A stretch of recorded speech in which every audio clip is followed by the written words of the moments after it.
Hello students, आज हम लेने वाले हैं आदिम अर्थव्यवस्था, जो कि हम शुरू कर चुके हैं हमारा टॉपिक। उसका आज हम पार्ट 4 पढ़ने वाले हैं। आज हम देखने वाले हैं कि इसका आर्थिक संरचना कैसी होती है। तो चलिए शुरू करते हैं। आदिम आर्थिक संरचना की जो घटक है उसमें जो है संपत्ति, उत्पादन, उपभोग, श्रम विभाजन, वितरण, विनिमय, उपहार आदि है। तो देखिए, जनजातीय अवस्था को जानने से पूर्व हमें इसकी आर्थिक संरचना को देखना आवश्यक है।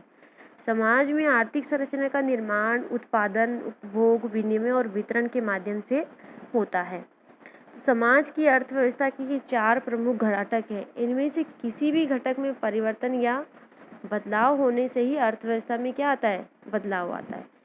अर्थव्यवस्था की संरचना इन 4 घटकों से ही बनी हुई है और ये चारों घटक समाज के प्रत्येक स्तर पर हमें अवलोकित होते हैं, चाहे वह आदिम समाज हो या वर्तमान का जो है तकनीकी समाज हो।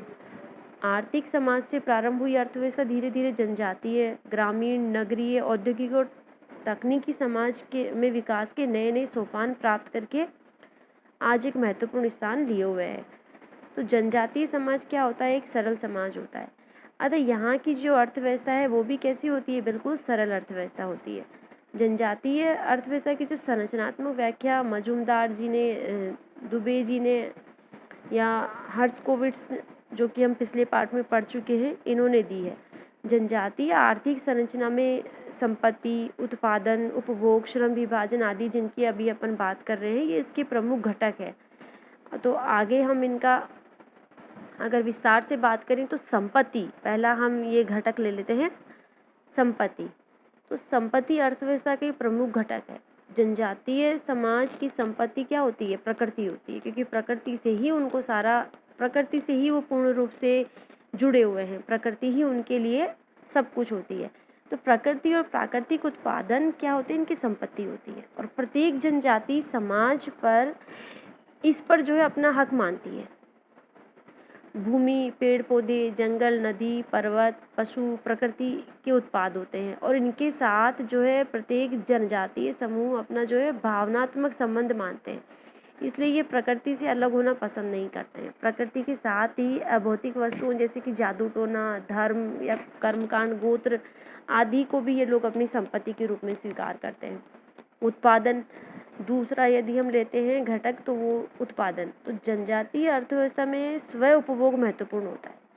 आर्थिक लाभ इनकी अर्थव्यवस्था में महत्व नहीं रखता। इसलिए जनजातीय अर्थव्यवस्था में उत्पादन का आधार क्या होता है? मूल रूप से उपभोग होता है।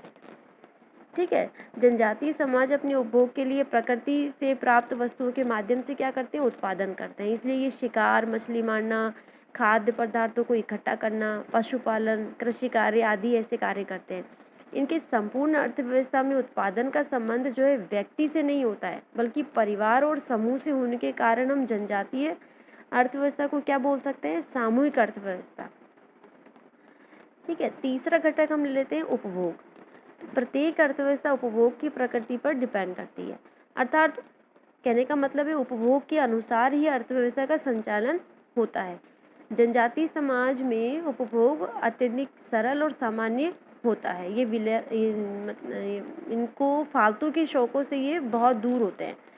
तो सामूहिकता के कारण जनजातीय समाज में उपभोग के आधार पर किसी प्रकार का विभेदीकरण नहीं होता है। कहने का मतलब है जनजातियों के उपभोग की प्रकृति सामान्य और समान होती है। चौथा घटक हम ले लेते हैं श्रम विभाजन। अर्थव्यवस्था में उत्पादन का संबंध श्रम विभाजन से होता है।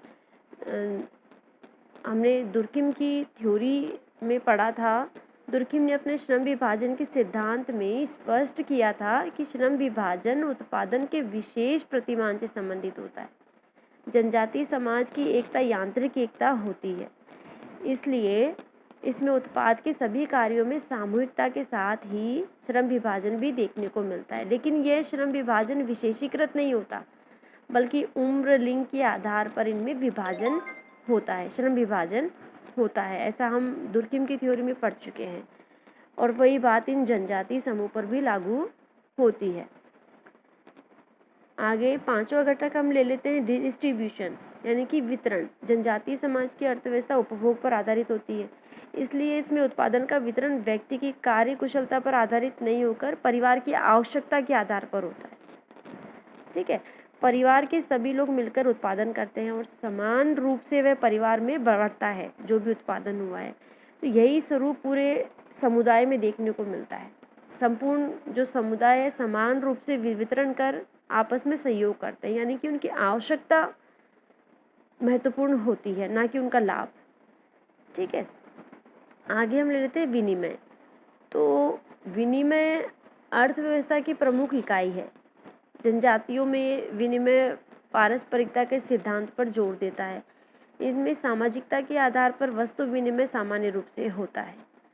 जनजातियों द्वारा उत्पादन मात्र स्वयं के उपभोग के लिए किए जाने से विनिमय की स्थिति नहीं बन पाती है, इसलिए इनमें विनिमय बहुत ही कम होता है और जो भी होता है वह व्यक्तिगत आवश्यकताओं की पूर्ति के लिए ही होता है। ठीक है, आगे हम ले रहे हैं आदिम अर्थव्यवस्था का आर्थिक वर्गीकरण। भारतीय जनजातियों का विभिन्न समाजशास्त्रियों तथा मानव शास्त्रियों ने अध्ययन करके इसका आर्थिक वर्गीकरण किया है। तो पहला जो इन्होंने वर्ग रखा है वो है खाद्य संग्रहकर्ता एवं शिकारी स्तर। तो खाद्य संग्रहकर्ता एवं शिकारी स्तर जनजातीय अर्थव्यवस्था का पहला स्तर लिया गया है। जनजातियों का यह आर्थिक स्तर बढ़ते औद्योगिकरण के कारण तेजी से समाप्त होता जा रहा है, लेकिन अभी भी कुछ आदिम जनजातियां कंदमूल, फल, शहद, मोम, सींग आदि वनों से इकट्ठे करती है और छोटे छोटे पशुओं का शिकार भी करती है, मछली पकड़ने का काम भी करती है, जिससे उनकी अन्न की पूर्ति खेती के अभाव में भी होती रहती है। दक्षिण भारत की कई जो जनजातियां हैं परिवार से ही टोकरी लेकर जंगलों में खाद्य संकलन के लिए निकल जाती है, यानी कि भोजन इकट्ठा करने के लिए निकल जाती है। इसमें पुरुष जो है धनुष बाण से पक्षी, खरगोश, हिरण आदि छोटे जो एनिमल्स है उनका शिकार भी वो करते हैं। दूसरा जो है वर्ग बनाया है कृषि स्तर। भारतीय समाज में लगभग 80% पॉपुलेशन किसी न किसी प्रकार के कृषि कार्य में संलग्न है। भारत की कई सारी जनजातियां जो है खेती द्वारा ही अपना जीवन यापन करती है। जनजातियां जो खेती पर ही डिपेंड करती हैं वे झूम खेती, स्थायी खेती आदि कई तरह की जो है कृषि का कार्य करती है। कृषि कार्य के साथ ही जनजातियां कंद मूल इकट्ठा करने का, शिकार करने का और पशुपालन करने का कार्य भी करती है। तीसरा स्तर जो है पशुपालक स्तर। तो पशुपालक स्तर भारतीय जनजातियों के आर्थिक संगठन का तीसरा स्तर है। पहले जनजातियां जो है विभिन्न प्रयोजन से पशुपालन करती थी, लेकिन अब लोग जो है व्यापारिक प्रयोजन से पशुपालन करने लगे। पशुपालक जनजातियां पहाड़ी क्षेत्रों में ज़्यादा बसती है। इन जनजातियों को अपने पशुओं के लिए चारे पानी के स्थानों का अच्छा ज्ञान भी होता है। आगे फोर्थ जो है शिल्पकारी स्तर। भारतीय जनजातियों की आर्थिक व्यवस्था का एक स्तर शिल्पकारी या दस्तकारी भी है। विविध प्रकार के हस्तशिल्पियों का कार्य करने वाली जनजातियां हस्तशिल्प के सहारे जीवन यापन करती है। बहुत से जनजातीय समूह हस्तशिल्प को आय से वृद्धि हेतु एक सहायक व्यवसाय के रूप में भी करते हैं। मारिया, गोंड वन उत्पादों से जो है स्प्रिट तैयार करते हैं और धातु की वस्तुएं भी वो बहुत सारी बनाते हैं। पांचवा स्तर जो है औद्योगिक स्तर। भारतीय जनजातियों के आर्थिक संगठन में औद्योगिक स्तर अपेक्षाकृत एक नया स्तर है। औद्योगिकरण से जनजातियों को भी जो है औद्योगिकरण ने प्रभावित किया है, जिससे वे अपना जीवन यापन उद्योगों में श्रमिकों के रूप में कार्य में लगने लगे।